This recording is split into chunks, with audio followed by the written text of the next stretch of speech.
Hello and welcome to the 15-minute show, part of the Arsenal Therapy podcast. As always, we'll be broadcasting twice a week, so please make sure you hit that like and subscribe button. Today, I am joined by Monty, who you can find on Twitter at AFC Monty. Welcome to the show, Monty. How are you doing? Not too bad, mate. Thank you very much. How are you? Yeah, I'm good. It's been a good week for us. Obviously, we're both at Wembley on Sunday, so the two of us discussed that on the main pod. So anyone watching, if you want a full breakdown of that, you can find it on Apple and Spotify. So we had a good chat on Sunday night. I was buzzing after we sat down. I was like, yeah, it's good. All the emotions of the game kind of came back the minute I went to bed, and I lay wide awake all night. So yeah. But yeah, let's get into this show. So obviously, as I said, you can find the Community Shield stuff over on the main pod. But some quick fire questions just to get us started. Are you ready to go? Hit me with your best shot. So reports are that Matt Turner's total fee will be around 10 million with bonuses and add-ons included. Is that good business from Arsenal? That's what I was saying sort of the other week, we should be looking to get that 10, sort of 50 million for him. So yeah. Will Monaco's interest push Balogun's price up? Not really. Nah. Marquinhos has been linked to a loan move to Nantes with a 12 million buy option. Is this good business? Yeah. Real Sociedad have made a loan proposal for Keiran Tierney. Would you consider loaning him, or would it only be a permanent sale? Not a loan. No. Perfect. Well, the first news of the day is David Raya. So last night, Romano said that the deal's very, very close. It looks like it's going to be done for under 30 million, which is, I guess it's one of those, if we're getting 10 for Turner and we're getting Raya all in for maybe 27, 28 with add-ons, you're looking at that and thinking Arsenal have gone out and got David Raya essentially for 18 million, which, let's face it, isn't bad business at all.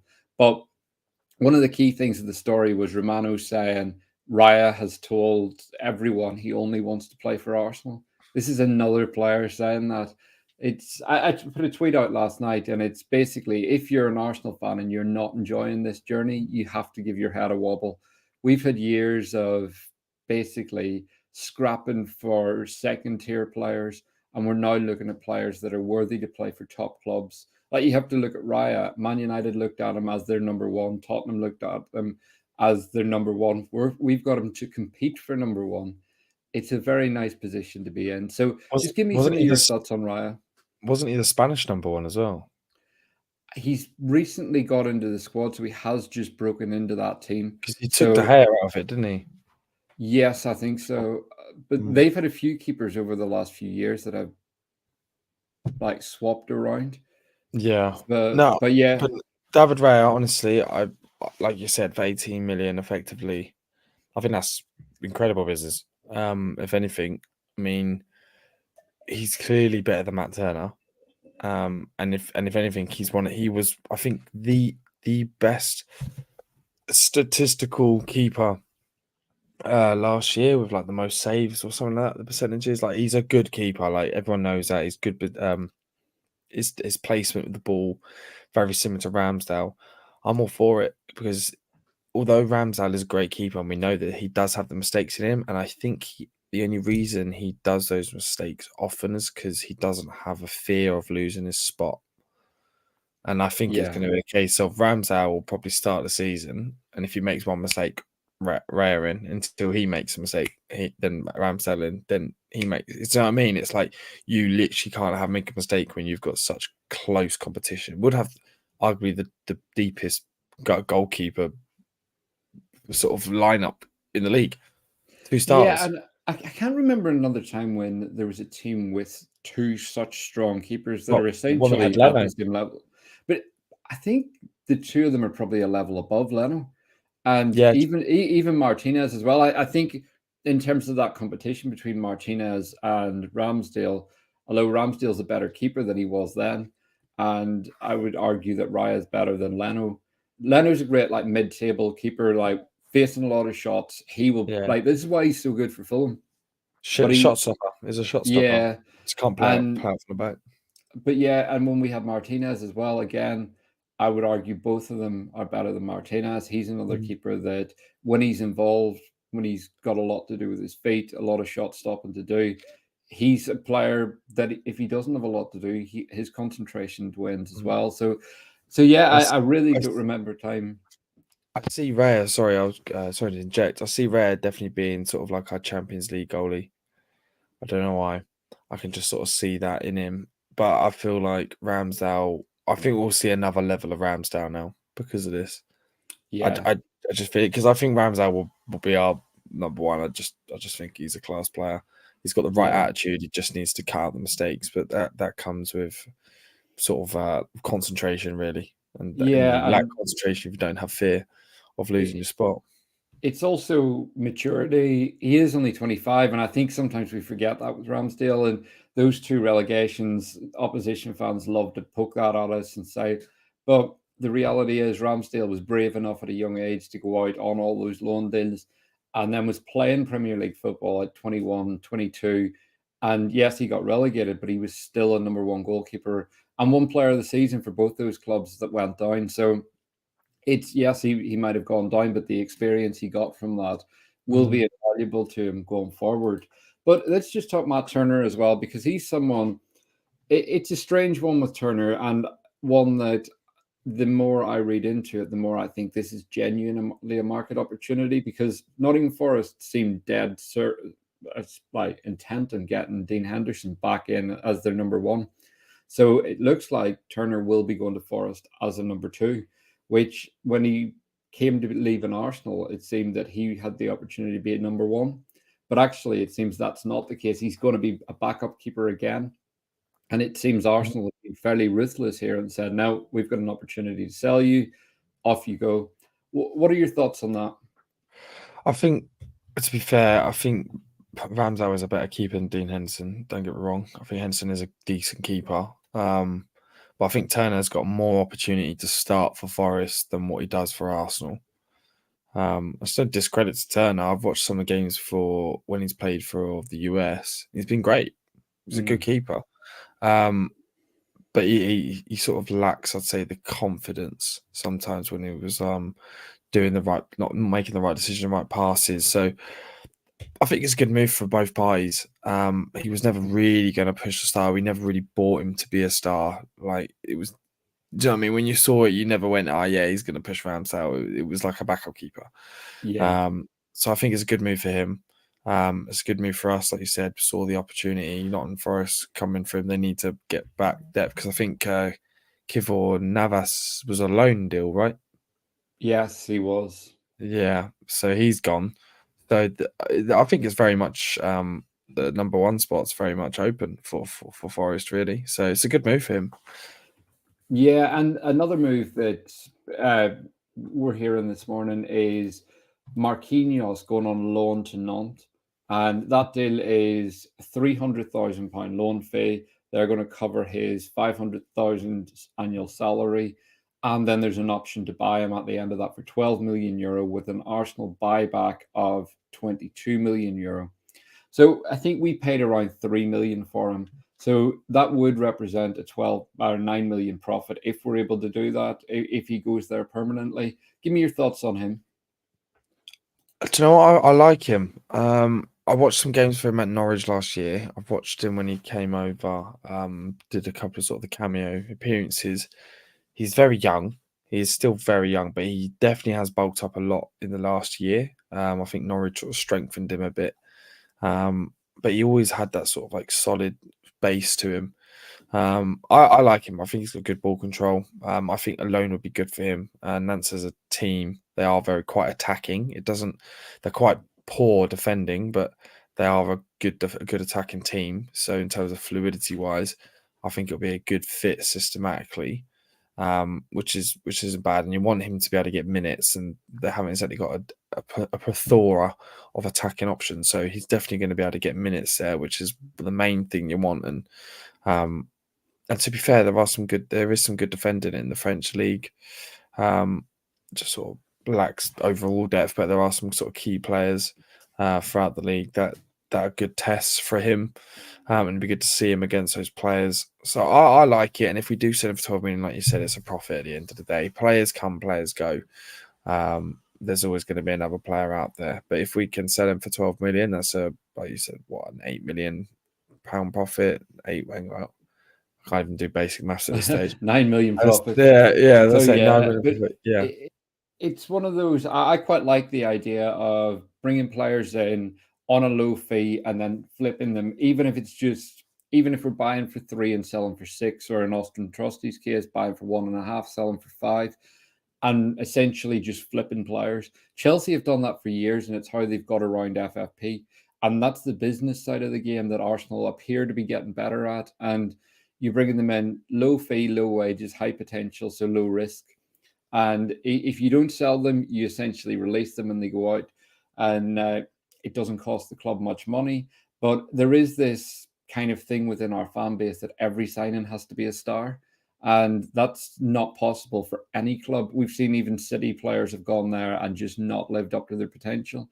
That's why Pep is so specific about the players he wants now, because he's at the point where he doesn't need to bring in those kind of stars. And then their academy players bring them huge fees every year.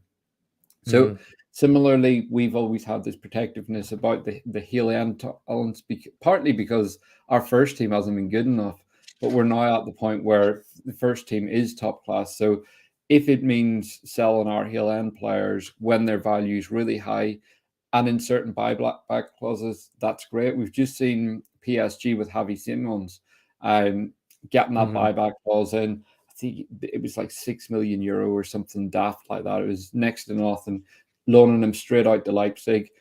And again, if Arsenal can do that kind of thing, it's only going to be good, because you've always got that option. Madrid have been doing it for years with players, and they've done it very well. Barcelona as well. So this is just the next step of Arsenal becoming a big, big club, because it's not just what you do on the pitch or the players you bring in. It's how you manage the whole kind of business ecosystem. 100%. No, I think you're right as well. Like, more savvy is the word I'd say. Yeah, we are now. Because I think it's been. Well, everyone can see we were poor at business, and I think even other teams were starting to take the mick of it, because they would know, as Arsenal will get them down for really cheap. They're really desperate to get off players, and so. But now we move quick, we sell quick, and hopefully we can get them better fees. Because, like you said, Chelsea have been able to fleece teams for 40, 50 million for talent that's nowhere near 25. So yeah. They've been doing it for years. I mean, you got other clubs that also do that. I mean, Southampton used to be the one that used to just feed all the Premier League clubs. It still is doing it with Lavia to Liverpool and all that kind of stuff. So we need to get better at players. And like you said, you've got the first team, they are deep. We are going to lose some hailing players, and some of them will come back and bite us. Like, for instance, I think Charlie Patino is probably one of the best prospects we've had in a long time. But if we can implement a buyback clause, that's excellent bit of business. Yeah, and I think with Charlie, he's one. Had he, I guess, had that bit more patience and been willing to sign another deal and go out in a loan move, maybe 2 loan moves, he could be coming back and playing for a very, very good Arsenal team that are winning titles, rather than making a permanent move with a buyback clause. It would probably open up the clubs that would be willing to take him, because clubs are willing to take a player on loan. We've seen it. Chelsea do this again very well. And they're looking at loaning out Lewis Hall to Palace now. Same situation. Very, very good player. They've done it. They've had success with Gallagher there. Billy Gilmore going to Brighton and so on. They do this very well, and that's Arsenal are showing now that they can work the loan market. So that's only going to improve. But a player that's been out on loan and done very well, Flo Balogun. So David Ornstein said yesterday that we had rejected Monaco's approach for Balogun, and that was done after the Emirates Cup. It seemed there was an approach made at the game or straight after the game. So the Inter appear to be the favourites. There's been no fee reported around the Monaco proposal. However, it was a permanent offer. And Balogun seems to want Inter, but they're offering around 30 million euro with some bonus. What would be, I guess, the minimum you think Arsenal should accept for Balogun? Because in my opinion, it's not just about the money, but it's that perception that you've just spoken about of we can't let teams believe it's Arsenal, we can get 10 million off it just because they're going to want to sell. 45 million pounds, not euros, pounds. That is the lowest I would accept. Ideally looking for like 43 million pounds, 7 in bonuses or whatever, but 45 million pounds guaranteed, yeah. And that's what works out to, I think, 53 million euros. If Inter can't afford it, well, you're not getting the player. Simple as. Yeah. And we've got Jesus injured, so it's not like that we exactly can't use him in the team. So, yeah, I mean, for me, if there's an opportunity for Balogun to say, you know what, actually, I want to prove myself. He's just seen Jesus pick up an injury, go out, really fight for your place. There will be opportunities to play this season, and no player is guaranteed a starting spot in that Arsenal team, bar maybe Saliba, Saka, and probably Odegaard. And even at that, I think they are probably the only ones. Maybe Martinelli, but even at that, Trossard's going to push him all the way. So you are really talking 3 and possibly Gabriel, but again, Kivior's pushing him. So the only reason I would say Saliba is guaranteed is just because he's the best centre back in the world, mate. He's unbelievable, mate. He's unbelievable. This is so. Yeah. I said it. What was it? When was it? It was a few months ago when we were talking about it. I was like, I swear, and I'll put it out there. You can clip it, record it, whatever. But I'm telling you, William Saliba, I think, will be the first defender to go for Ballon d'Or since Cannavaro. Yeah, it's a shout that I fully believe in. Mate, it's unreal. Mate, I put a tweet out yesterday. Haaland had 13 touches on Sunday. Half of those touches came literally running away from Saliba. I know there's only so much you can read into the game, but the way he managed Haaland was superb. And he just out-bullied him. He bullied the bully. It was crazy. Yeah. But finally, the last thing is Keiran Tierney. You said no loan deal. The Sociedad one makes no sense to me because we know he's been homesick in London. He's not exactly going to be thriving in Sociedad, and his playing style isn't the most technical. So I just don't see him as being a fit. It feels like when David Moyes was at Sociedad, bringing in players that didn't fit the style of football in Spain. So what do you think about that? And do you think there's a chance Tierney could stay at Arsenal, or do you think this is one that will happen towards the end of the window where maybe a Newcastle come in for a permanent move? I think probably primarily the idea is to get him a good fee for him, because you can see like Arteta was trying to implement him in the team throughout pre-season and at the Community Shield. He was trying to see if he would fit, if he can, and he was saying in interviews like he's adjusting, he's speaking to Zinny, trying to learn the role a bit differently. It's new for him. That's fine, we get that. I think ideally they'd want to get him gone for a good fee. But if he does stay as well, that's also great for us. I mean, because let's be real, if someone's going to buy him, it's going to be someone in the Premier League. And if anyone buys him, we know that Tierney, as a straight up left back defending, he's one of the best. He's one of the best in the league as a straight left back. None of this fancy tactile. Like, I mean, if you put him in like an Aston Villa, he'll be one of the best left backs in the league. Yeah, same with Newcastle. Don't doubt it. Don't doubt it for a second. Like Kieran Tierney is like a Kieran Trippier. He can deliver the balls in crosses. He's so good defending one-on-one. He's quick. He's nippy. And I think he'll be great for any team. But if we could get him sold, I think that's great for us. It's not that, but if we don't sell him, I'm also happy with that as well, because we're getting another Premier League rival stronger. What I would like to see, just because I think our left centre back is maybe a little bit like, I'm seeing talks of like Laporte going and stuff like that. If we could sell Tierney, I don't know, 50 million, 45 million, Newcastle come in and then buy Laporte, we could probably get him for 30 million. Yeah, or maybe even less for Laporte, because I Maybe imagine less. he's on pretty high wages. So with the volume of defenders City have right now, it is going to be scary when you look at the defenders they have, and they're adding Vardy to that. So that's one. I think the Laporte thing is one to watch out for, because Arteta did work with him at City, and he was a top player, and he's one of those that's lost his place. But we've seen Ake sit in the bench for City and then suddenly get his chance and be top class. We've seen John Stones at one point even lose his place. And Well, he was injured for like 2 seasons on and off, wasn't yeah, and his form dropped as a result. he? But He's now for the playing last as like 2 a years, inverted, like when you see him when they go to that back three, they come in as like, it's like a second CDM. It's a strange position.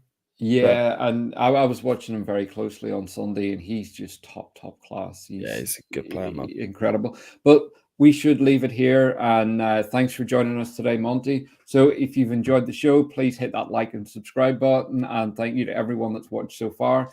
Our subscribers keep growing every week, so thanks again, guys. Thanks for your support, and as always, make sure you tune in again on Thursday, where we'll be talking through the latest stories of the day. Have a good day, and thanks for joining. Cheers, guys.